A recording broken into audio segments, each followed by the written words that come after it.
Now we have Jeff Greenwell from Hillsborough County. Jeff worked for DEP for a while, was associated with the Sarasota Bay Estuary Program. Past lives for both of us. It's good to have him on board today.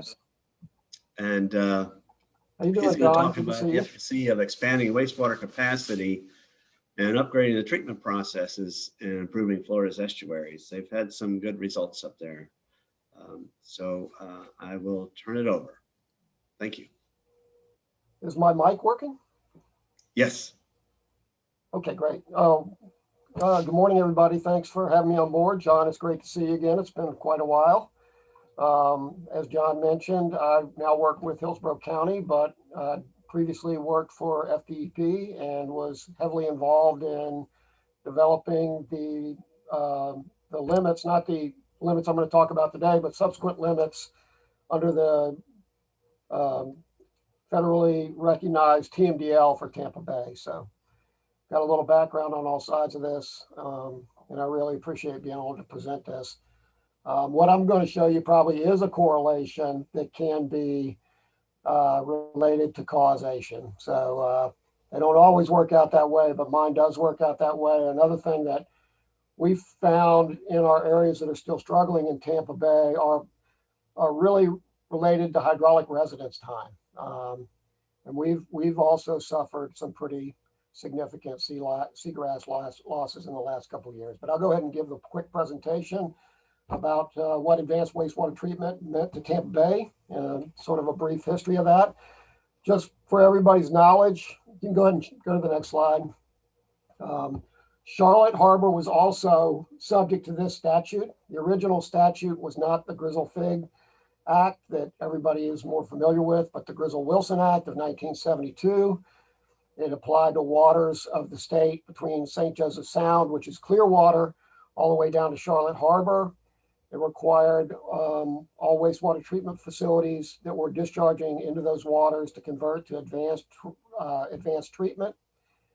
It had a deadline of 1984, and unfortunately it was repealed in 1981, which set our waters, our bay and Sarasota Bay and y'all's Charlotte Harbor as well back a little bit. Now what's important here is Tampa, which was maybe lucky if they were doing secondary wastewater treatment, went to advanced wastewater treatment in 1975, and that'll become a little more apparent as we go. The picture you see is, I believe, a macrophyte growing up off the surface of Tampa Bay. Interesting that Nicole presented a lot on macrophytes. There seems to be some correlation with those with seagrass loss as well for us also. Next slide. So here's a picture of the bay and how we broke it down into some segments. There's really not, there's a little bit of hydraulic meaning to those, but by and large not. But what happened between when the law was repealed in 1981 and 1987 were two other senators, Mary Grizzle and Mary Figg, got together and kept trying to get the GRizzle Wilson Act essentially reinstalled. It took them basically 6 years, but they did get it put back in place in 1987. But this time they only gave 3 years to come into compliance with that statute. It also required them to go to advanced waste treatment. But what was really important about this second statute was it was presumed allowable, which basically meant that DEP had to give you a permit if you could meet those standards into the water body. So that was really important to the utilities to know that they weren't investing a whole lot of money that they would then potentially lose once that investment was made. Next slide. So here's just a quick, I won't spend a lot of time on this. This is what we were going from. We went from what was secondary to advanced. I think what's most important here is that secondary had a much higher, what we call CBOD, which is the amount of oxygen the water needs to decompose organic material. We went from 20 to 5, and we also actually had nutrient limits. Prior to this, we didn't actually have open water nutrient limits or end-of-pipe nutrient limits, nor did we have a TSS limit anywhere near 3, which became part of the advanced requirement. The last one, full treatment, is the third type of treatment that DEP has available to them. And it's really more about potable reuse, which we're probably going to see a lot more of with the Senate Bill 64 that John mentioned a little earlier. Next slide. Here's the different disinfection levels. At that time, I think people were lucky if they were hitting basic. We went from basic all the way to high level, which was 200 fecal coliforms for a really small amount of water, to 0 fecal coliforms with a really small amount of water. There was a little bit of relief provided that they were allowed to have less than 25 colonies in a 100 ml sample in 25% of those samples. Go ahead to the next one. Now here's what happened. So I want you to remember, we talked about that date, 1979 in Hillsborough Bay. This is how Tampa Bay Estuary Program tracks the compliance with their chlorophyll A numbers or requirements that are established under their program. You can see Hillsborough Bay is where Tampa Bay was, and they went to AWT in 79. And you can see within a couple of years, they go from red for chlorophyll A to yellow and green, and they sort of hold that line. And then when Grizzle Fig comes along, and its compliance date was October of 1990, I believe, you see Hillsborough Bay, which had some other dischargers in it at the time, other than the city of Tampa, goes pretty much yellow and green almost all the time. And the other ones go to yellow. The other bay segments go to yellow. And we have a couple of years which aren't so great. I'm sure a lot of you, if you're around, remember the 97, 98 El Nino year. We have a drop off there in these numbers. And then we have a little bit of an impact in Old Tampa Bay, which is our segment that has a lot of man-made hydrologic restrictions, circulation restrictions in the 2003-2004 hurricane season. But other than that, we're pretty green in the other 3 bay segments, and we're struggling in Old Tampa Bay. We also seen increased water clarity, and we've also seen significant seagrass recovery. Next slide. So here's our seagrass recovery story. You can see that the graph sort of goes back to 1950. That's where we set our standard for our goal, which was based on the 1950 seagrass coverage, which was about 38,000 acres. It's recently been increased by 2,000 acres based on how well we were doing. You can see right there around 88, when Grizzle Fig came into place, we had about 22,000 acres. And from Grizzle Fig being fully implemented in 91 to 92, we've had an increase of about 15,000 acres. Now we've got our provisional data as well. Like Nicole mentioned, we've seen a significant drop off as well in a single year, unlike any other year prior to, the second biggest drop we had was post El Nino, 97, 98 period. And we're trying to figure it out as well. We do think it is a combination of different things. Most of our loss was in Old Tampa Bay, which, as I mentioned, is significantly impaired for residence time based on a lot of man-made bridges. And I think that's it. Next slide. I'll be happy to answer any questions. Any questions for Jeff?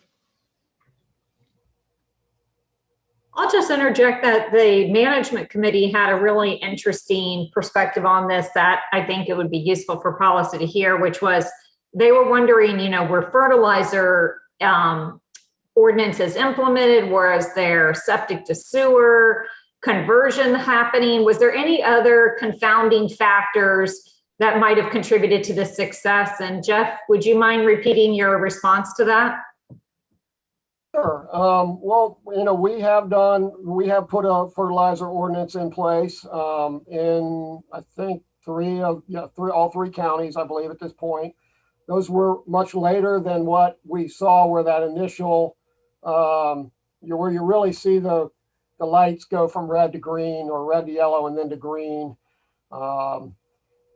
but we have ongoing septic to sewer in all 3 counties for sure, certainly the larger municipalities. But Hillsborough County, we did a study. We have, I believe, inside of our service area, about 110,000 septic systems and about 150,000 countywide that we have rated all the ones inside of our service area based on size or proximity to waters of concern. And we are trying to sort of carve them off as funding gets available to put them on our system.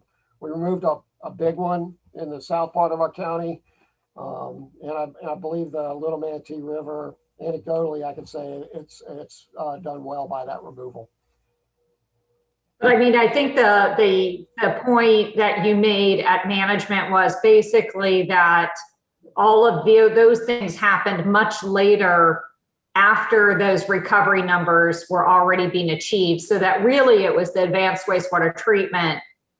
There wasn't other confounding factors that contributed. Now, of course, those things are adding to the benefits, but the recovery was really around just making that transfer to advanced wastewater. Is that correct?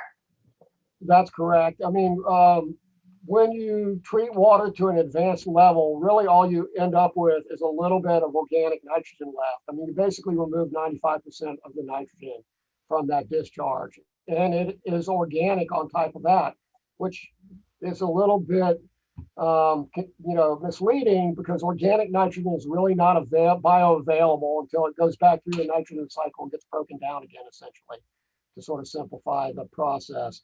So the nitrogen that's even left, I believe a lot of it was pushed out to near coast or offshore. So it really didn't have the opportunity to be utilized in Tampa Bay.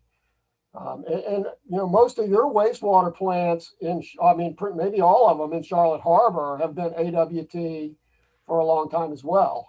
The Peace River got an exemption to the Grizzle-Figg Act, but they ultimately ended up having to meet treatment numbers that were as restrictive or more restrictive than the advanced waste treatment requirements of that statute. And I'm pretty sure everybody else that would have a discharge would have been subject to Grizzle-Figg or Grizzle-Wilson. All right, let me ask another question, may I please? Let's go back to the water dashboard and the water atlases that some of these estuaries have and everything.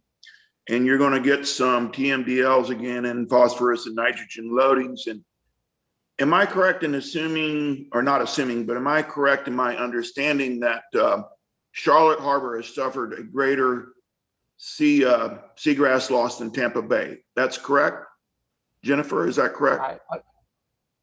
I don't know the answer to that. I actually didn't look at the Tampa Bay losses because, that's outside our service area, but, 23% overall in the harbor and 50% along the east wall of the harbor. So those are really high numbers. I'd be surprised if Tampa Bay lost that much in the past 2 years. Yeah, I was looking at that bar graph, if you want to go back there, and it doesn't look like it was, it looked like it was some loss, which, didn't look significant, but not 20%. Well, okay. That's about 5,000 acres, it looks like to me. So 5,000 out of 40. Well, that would be 20%. That would be loss as well. All right. So here's what my question is. What if you were to go to these water atlases and dashboards and has these readings or whatnot? Would those levels of nutrients be the same for Charlotte Harbor as Tampa Bay? Would you know, Jennifer? So if we're making a correlation. Right. So the difference is the load capacity of those two systems is very different because the volumetric size of them are different. So when we talk about nutrient limits, we talk about the assimilative capacity of different systems. So each system has its own assimilative capacity of how much nutrients it can absorb before it becomes degraded. And I think I don't know offhand Tampa Bay's, but I would imagine, it to be pretty different than Charlotte Harbor's given the size of those systems. And the circulation affects that as well, like as to what Jeff was talking about, the flushing, like how much connectivity there is with the Gulf to essentially move that stuff out of those systems into the broader water body. So it's kind of complicated, but when we go and develop a total maximum daily load, that's when we actually look at each water body and say, what's its assimilative capacity, and therefore what's its appropriate nutrient limit. And I know that, we're impaired, obviously, at this point. And so we are above that assimilative capacity at this point for Charlotte Harbor. I think they have different numeric nutrient criteria as well. So it'd be difficult. It would really be an apples to oranges kind of comparison. I understand, and I have a little knowledge with water quality and everything, but there again, I'm talking about a reporter, and I'm not real sure if I've heard of that term, Jennifer, assimilable capacity. So they're going to have to explain it to them somehow so that the public can understand, because they won't have all the understanding and knowledge that you're talking about, which is good, and that's why we're all learning, and that's why I'm sitting here. No, I hear you. And we do try to drill it down for reporters. It's always tough. That's why we do these fact sheets and stuff, because we try to sit down and say, okay, how do we communicate this to non-technical audiences in a way that hopefully will make sense? But I think that the bottom line is, like, there's different standards for different systems, but what DEP does this, assessment on a 5-year rotation that looks at each system and says, is it above its appropriate thresholds? And then if it is, it's deemed impaired. And that's when they develop a TMDL and a basin management action plan. And so we know that these systems that are impaired are that's where you get comparable situation. What I think you're looking at, like, how do we compare them? If Charlotte Harbor is impaired and Tampa Bay is impaired, it means they're both above their respective nutrient thresholds of what it is appropriate for their health, if that makes sense. So there is a way of I'm sorry, what? No, it's starting to, and I understand what you're saying. There's probably different threshold for each estuary. I understand that. Okay. All right, we can move forward. Thank you. Other questions for Jeff? Jeff, I have one, and that is, are there any wastewater facilities that currently discharge into Tampa Bay or its tributaries? Oh yeah, we have a whole bunch that are still discharging. The county has 3 or 4. Tampa, city of Tampa discharges, I think, approximately 60 million gallons a day. Clearwater has 2. Largo has 1. I think Bradenton discharges on a regular basis. So yeah, there are still, and they're big. They're all big. We discharge about 15 million on average. The county does. All AWT? We're treating 45 million. So we're treating 45. We've got about 30 million in reuse and about 15 million in PDS discharge. Thank you. Any other questions? Well, I do think that this really, Jeff, kind of to me illustrates it's a significant investment going to AWT. And so policymakers like those that are sitting on this call need to know, are we going to see the benefits that justify these investments? And I think that what you've been able to provide is, an example of where you really did get those benefits. Right.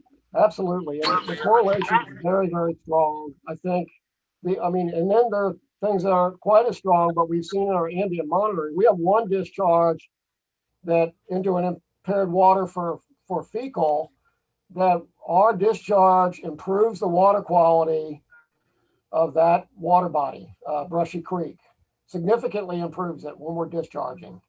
And so, it's impaired for fecal coliform, but we improve it through our discharge. And we don't degrade it with regard to the nitrogen or the phosphorus discharge. Laura Carr, just wanted to say thank you. Very interesting. And the good news is that there is recovery. Bad news, you know, old Tampa Bay is still struggling, but that you guys are doing your role and you're trying to get the other counties to do theirs. So thank you, Mr. Greenwell. Really appreciate it. Well, I appreciate the opportunity. It's a great success story. And I think scientists and engineers don't probably talk about their successes quite as much as they should. They just sort of see it as part of their job. So I do appreciate the opportunity. I have one good question now. Does this act, does that pertain to existing wastewater stations or just newly constructed ones? It pertained to all wastewater plants that discharged into those waters between Clearwater and Charlotte Harbor, whether they were existing or no.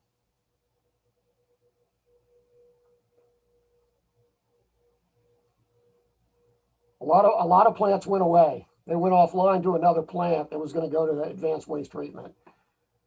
And a lot of plants changed their disposal technology. St. Petersburg, for example, went to underground injection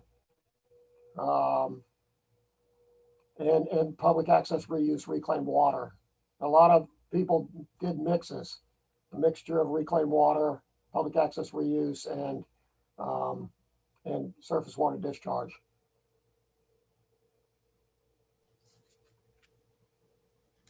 Thank you. John, can you mention what you were telling me about how the legislature is changing surface water discharge requirements? Certainly, Senate Bill 64, which Jeff mentioned, has a requirement to pull for each utility to have a plan to eliminate surface water discharges by January 1st, 2032. And those plans, the department right now is looking at getting those plans in-house by the end of this year, actually the beginning of the final quarter of this calendar year. So those plans every utility's got to come up with a plan to remove all surface water discharges by 2032, and we'll be reviewing those plans at the end of the year. We're also in the middle of rule writing. We have to write reports to the legislature on an annual basis. So more to come, but we're sorting it out as I speak. And I also see in the chat that Randy Smith from the Southwest Florida Water Management District wrote that Tampa Bay has lost 6,000 acres of seagrass since 2018, which represents 16% loss. So yes, it's really distressing. Going all the way back to what Nicole presented on, basically when we got together with Tampa Bay and Sarasota Bay and Any River Lagoon, we found that all 4 national estuary programs are experiencing increasing abundance of macroalgae, declining seagrass.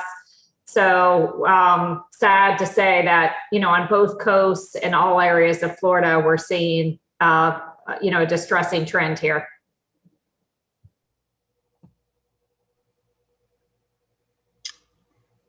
And our legislature is responding, so it's good. Thank you very much, Jeff. It's good to see you again. Yep. Appreciate you coming down and telling us what's going on. Yep, happy to. Pleasure.